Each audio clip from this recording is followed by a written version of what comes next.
Hi friends, welcome to our channel. இன்னைக்கு நம்ம சேனல்ல என்ன பார்க்க போறோம்னா கல்யாண வீட்டு ஸ்டைல்ல எப்படி சிக்கன் பிரியாணி பண்றதாங்க. இன்னைக்கு சண்டேங்கறனால யோசிச்சிட்டே இருந்தோங்க என்ன சமைக்கலாம்னு. அப்ப திடீர்னு ஒரு யோசனை வந்துச்சு வாழை இலையில கல்யாண வீட்டு ஸ்டைல்ல சிக்கன் பிரியாணி செஞ்சு சாப்பிடலாம் அப்படினு. அத தான் இந்த வீடியோல பார்க்க போறோம். வாங்க எப்படி பண்றதுன்னு பார்க்கலாம். 3/4 கிலோ அளவுக்கு சிக்கன் எடுத்துக்கோங்க. இது கொஞ்சம் டிஃபரண்டான ஸ்டைலுங்க. இந்த மாதிரி ட்ரை பண்ணி பாருங்க. அதுல 1 ஸ்பூன் அளவுக்கு chili powder சேர்த்துக்கோங்க. 1/4 டீஸ்பூன் அளவு மஞ்சத்தூள் சேர்த்துக்கோங்க. நெக்ஸ்ட்டு ஹோல் ஸ்பைஸ் மிக்ஸ் அதாவது அரபிக் மசாலாங்க. இதோட லிங்க் வந்து நான் டிஸ்கிரிப்ஷனில் கொடுக்குறேன், வேணா செக் பண்ணி பார்த்துக்கோங்க. 1/2 ஸ்பூன் அளவுக்கு ஜீரகத்தூள் சேர்த்துக்கோங்க. ஒரு 1/2 ஸ்பூன் அளவுக்கு மிளகுத்தூள் சேர்த்துக்கோங்க. 1 ஸ்பூன் அளவுக்கு மல்லித்தூள் சேர்த்துக்கோங்க. சிக்கனுக்கு தேவையான அளவு உப்பு மட்டும் இப்போ சேர்த்துக்கோங்க. கூடவே ஒரு 1/2 கப் அளவுக்கு நல்ல கெட்டியான புளிப்பில்லாத தயிரை வந்து சேர்த்துக்கோங்க.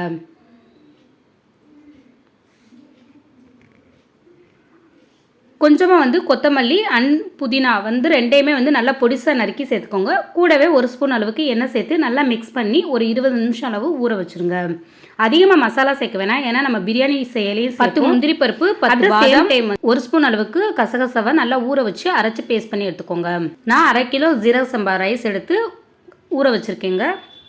ஃபஸ்ட்டு ஸ்டவ் ஆன் பண்ணி பாத்திரத்தை வச்சுக்கோங்க. அதில் வந்து 2 ஸ்பூன் அளவுக்கு எண்ணெய், ஒரு 2 ஸ்பூன் அளவுக்கு நெய் சேர்த்துக்கோங்க. நல்லா சூடானதுக்கடுத்து 1 ஸ்பூன் அளவுக்கு சோம்பு, ஒரு பே லீஃப் சேர்த்துக்கோங்க, ஒரு கிராம்பு சேர்த்துக்கோங்க. கூடவே ஒரு சின்ன துண்டு பட்டை, ஒரு ஏலக்காய், ஒரு ஜாதிபத்திரி பூ, கூடவே ஒரு அன்னாச்சி பூ சேர்த்து நல்லா பொரிய விடுங்க. நெக்ஸ்ட்டு கட் பண்ணி வச்சுருந்த 2 பச்சை மிளகாய் சேர்த்துக்கோங்க. நெக்ஸ்ட்டு எடுத்து கட் பண்ணி வச்சுருந்த ஒரு 2 பெரிய வெங்காயத்தை வந்து சேர்த்து நல்லா வதக்கி விட்டுக்கோங்க. வெங்காயம் வந்து நல்லா கோல்டன் ப்ரௌன் ஆகிற வரை வெயிட் பண்ணுங்க.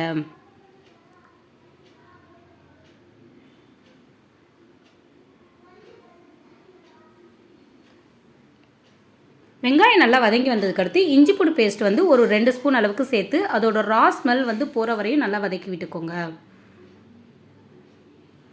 நெக்ஸ்ட்டு மேரினேட் பண்ணி வச்சுருந்த சிக்கனை வந்து சேர்த்துக்கோங்க. சாரி ஃப்ரெண்ட்ஸ், அந்த இதை சேர்க்குற வீடியோ வந்து எனக்கு மிஸ் ஆயிடுச்சு, அதனால் நான் வந்து போட்டதுக்கடுத்து உங்களுக்கு காட்டியிருக்கேன். இப்போ நல்லா மிக்ஸ் பண்ணி விட்டுட்டு கட் பண்ணி வச்சுருந்த ஒரு பெரிய தக்காளியை வந்து சேர்த்துக்கோங்க.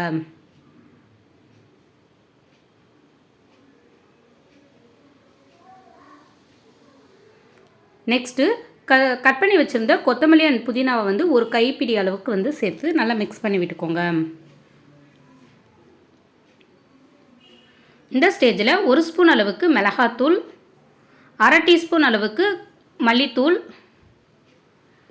கூடவே 1 ஸ்பூன் அளவுக்கு கரம் மசாலானா ஒன்றும் இல்லைங்க, பட்டை கிராம்பு ஏலக்காய் தூள் இருக்குல்ல அதுதான் சேர்த்து நல்லா வந்து மிக்ஸ் பண்ணி விட்டுட்டு கூடவே ஒரு லெமனோட ஜூஸை வந்து சேர்த்துக்கோங்க.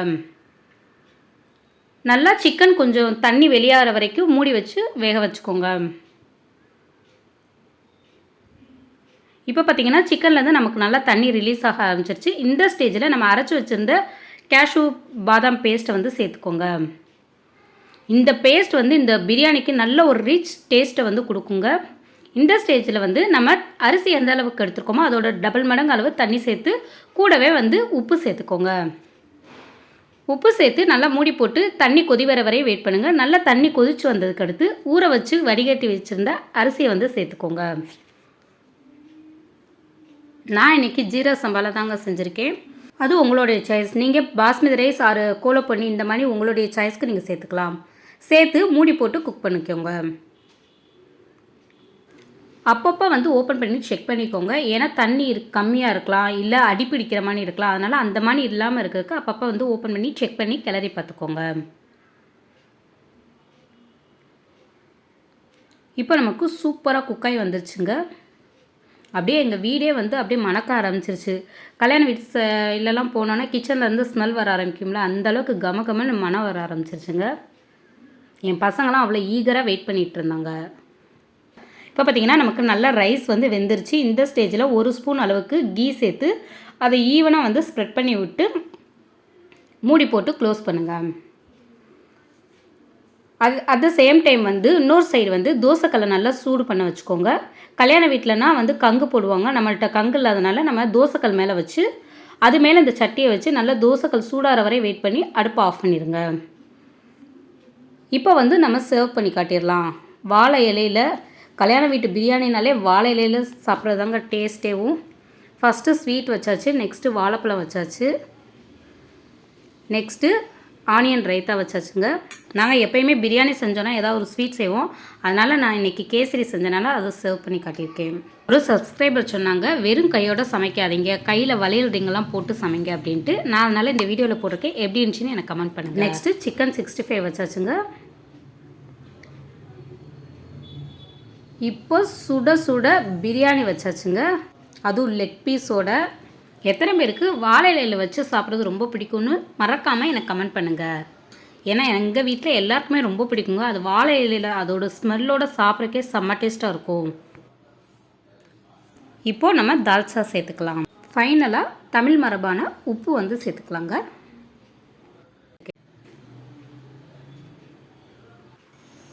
பார்த்தீங்கன்னா உப்பு வச்சாச்சு, ஒரு ஸ்வீட் வச்சாச்சு. கல்யாண வீட்டு ஸ்டைல்லனா எங்கள் வீட்டிலனா வந்து கடலை மிட்டாய் வைப்பாங்க. என்கிட்ட கடலை மிட்டாய் இல்லை, அதனால சோன் பப்படி வச்சுருக்கேன். ரைத்தா வச்சாச்சு, கேசரி வச்சாச்சு, வாழைப்பழம், அப்புறம் சிக்கன் 65, சுட சுட பிரியாணி, தால்ச்சா ரெடி ஆயிடுச்சுங்க. இப்போ நாங்கள் சூப்பராக ஒரு வாழை இருந்து சாப்பிட போகிறோங்க. நீங்களும் இதே மாதிரி சாப்பிட்டு என்ஜாய் பண்ணுங்கள். இந்த வீடியோ உங்களுக்கு பிடிச்சிருந்துச்சுன்னா மறக்காமல் என் சேனலை சப்ஸ்கிரைப் பண்ணுங்கள், லைக் பண்ணுங்கள், ஷேர் பண்ணுங்கள், கமெண்ட் பண்ணுங்கள். மறக்காமல் பெல் பட்டனை கிளிக் பண்ணி ஆளுங்கிற ஆப்ஷனை கொடுங்க. உங்கள் ஃபேமிலி அண்ட் ஃப்ரெண்ட்ஸோடு ஷேர் பண்ணுங்கள். தேங்க்ஸ் ஃபார் வாட்சிங்.